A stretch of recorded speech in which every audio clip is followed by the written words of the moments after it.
Dalam Bapa dan Putra dan Roh Kudus. Amin. Allah Bapa di surga, kami mengucap syukur dan terima kasih bahwa Engkau memberikan kepada kami seorang pengarang Injil yang menunjukkan, yang menampilkan Allah yang berbelas kasihan kepada kami. Allah yang penuh pengampun, Allah yang penuh pemurah, Allah yang begitu care dengan kehidupan kami secara individual, secara pribadi. Bantu kami ya Bapa untuk bersikap seperti yang digambarkan oleh Santo Lukas yang hari ini kami rayakan peringatannya. Semua orang diselamatkan, tak satu orang pun dibiarkan binasa. Itulah Tuhan kita, itulah Allah kita. Semoga kami semua dirasuki oleh semangat cinta kasih. Terlebih ketika kami menghadapi kesulitan besar untuk menobatkan seseorang. Terpujilah namamu kini dan sepanjang segala masa. Amin. Para saudaraku terkasih dalam Kristus, hari ini kita merayakan Santo Lukas, seorang pengarang Injil yang luar biasa. Kenapa saya katakan luar biasa? Semua tentu saja pengarang Injil dan kitab suci luar biasa. Tapi saya mau menyatakan kepada Anda bahwa Lukaslah yang menunjukkan belas kasihan Allah, misericordia, ya, hati Allah yang penuh cinta kasih, hati Allah yang penuh pengurapan, hati Allah yang penuh belas kasihan dan pengampunan dan perdamaian. Segala yang baik yang Tuhan nyatakan kepada manusia, itulah kita ditunjukkan dengan belas kasihan Allah yang begitu besar kepada kita manusia. Saudaraku yang terkasih dalam Kristus. Nah, di dalam pemahaman kita akan Allah yang penuh belas kasih ini, misericordia, divers misericordia, kekayaan belas kasihan Allah inilah yang harus dan wajib kita masuki, ya. Maka semua rahmat, semua devosi yang mengalirkan kepada semangat pengampunan, semangat pertobatan, semangat belas kasihan seperti kerahiman ilahi, seperti hati kudus Yesus, seperti hati belas kasihan Bunda Maria, itu semua bersumber dari suatu pemahaman yang dalam akan memasuki hati Allah. Sekali lagi, memasuki hati Allah, dan kita harus masuk ke sana.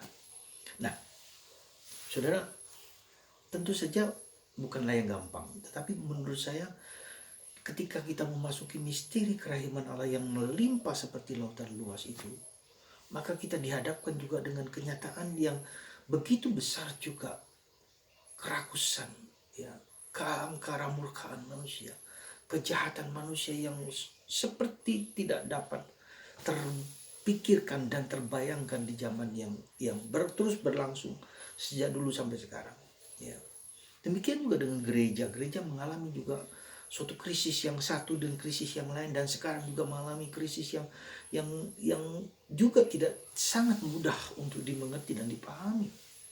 Disinilah kita lihat suatu perjuangan, suatu pergulatan, suatu peperangan antara kuasa Allah yang penuh pengampun, penuh maaf, tapi juga kuasa Allah yang penuh keserakahan, yang penuh kerakusan, yang penuh kejahatan. Jadi dua sisi ini yang seringkali menantang kita untuk melihat, tetap percaya kepada kerahiman Allah di tengah segala kerakusan, brutalitas dari kehidupan manusia yang penuh dengan kebohongan, penuh dengan hoax, penuh dengan penipuan, ya. Jadi disitulah kita melihat keberanian kita, keyakinan gereja, keyakinan Santo Lukas, dan keyakinan semua bahwa di tengah segala ketidakberdayaan manusia, kita hanya bersandarkan, berlapiskan kepada belas kasihan Allah yang tak terbatas di tengah segala kesulitan tersebut. Dan inilah menurut saya suatu yang harus kita masuki di zaman modern, zaman silenial ini, katakanlah begitu, ya. Bersandar hanya kemurahan dan belas kasihan Allah. Semoga lewat Santo Lukas kita semua diajak untuk memiliki hati yang penuh belas kasihan. Dan yang seringkali terjadi adalah justru ketika kita mau memiliki hati seperti Allah yang demikian, justru kita dihadapkan sesuatu yang berat sekali dalam keluarga kita, entah suami, entah istri, entah anak-anak, entah orang tua, atau tetangga, atau orang yang dekat dengan kita. Atau mungkin bahkan diri kita sendiri, betapa tidak mudah untuk mengakui kerapuhan, keberdosaan. Kekeras kepalaan begitu kuat dalam diri kita ketika kita tidak mampu dan tidak berdaya untuk menjadi mengampuni, memaafkan siapapun. Ya, disitulah perjuangan dan pergulatan kita. Dan disitu pula lah kita diajak untuk bersandar, ya, pada kebaikan Allah. Ya, kita tidak mampu, sekali lagi tidak mampu dan tidak berdaya, bersandar kepada kerahiman Allah yang tiada batasnya. Ketika kita punya kelemahan-kelemahan yang tidak mampu kita miliki, ya, kita hanya bisa menggantungkan diri hanya kepada rahmat Allah. Dan itulah yang kita lihat di dalam kehidupan Yesus. Ketika Yesus begitu mencintai umat manusia, begitu manusia dicintai, di saat seperti itulah dia justru ditindas, dia justru diperlakukan tidak adil, dia justru diperlakukan dengan sangat keji. Dia tidak bersandarkan bahkan kepada kekuatannya sendiri. Maka ketika digoda di atas salib, kalau engkau anak Allah, turunkan petir dari surga, kirimkanlah malaikat-malaikat untuk menghancurkan orang Israel, orang-orang yang menghancurkan dia. Coba bayangkan, begitu besar godaan untuk memohon belas kasihan, untuk membalas dendam yang diungkapkan oleh Yohanes dan Yakobus ketika ditolak oleh orang-orang Samaria. Kita kirimkan petir dari surga untuk menghancurkan orang Samaria. Saudara, Tuhan tidak menunjukkan kekuasaannya dengan kehebatan, dengan api, dengan bencana, dengan apapun juga, tetapi justru dengan belas kasihan Allah. Inilah rahasia yang harus kita miliki, yang harus kita dalami, yang harus kita masuki. Tuhan tidak balas dendam.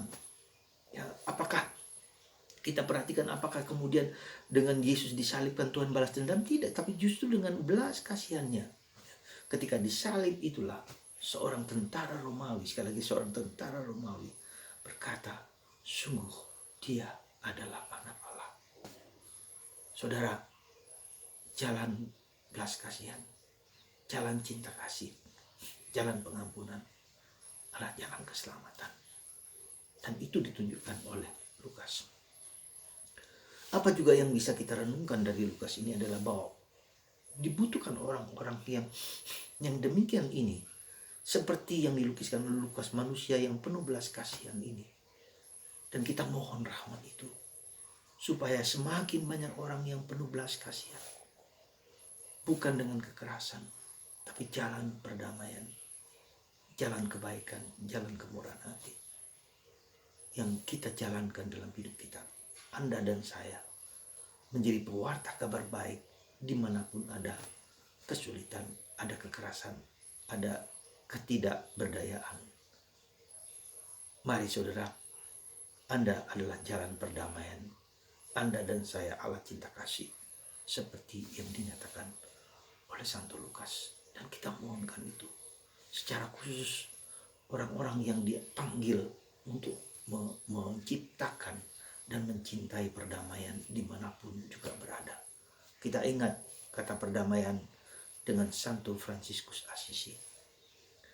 Ketika Yerusalem, Israel, tanah suci dikuasai oleh orang Islam pada abad ke-13, ya, Santo Fransiskus mendatangi Raja Kamil, sultan yang pada waktu itu penuh kuasa.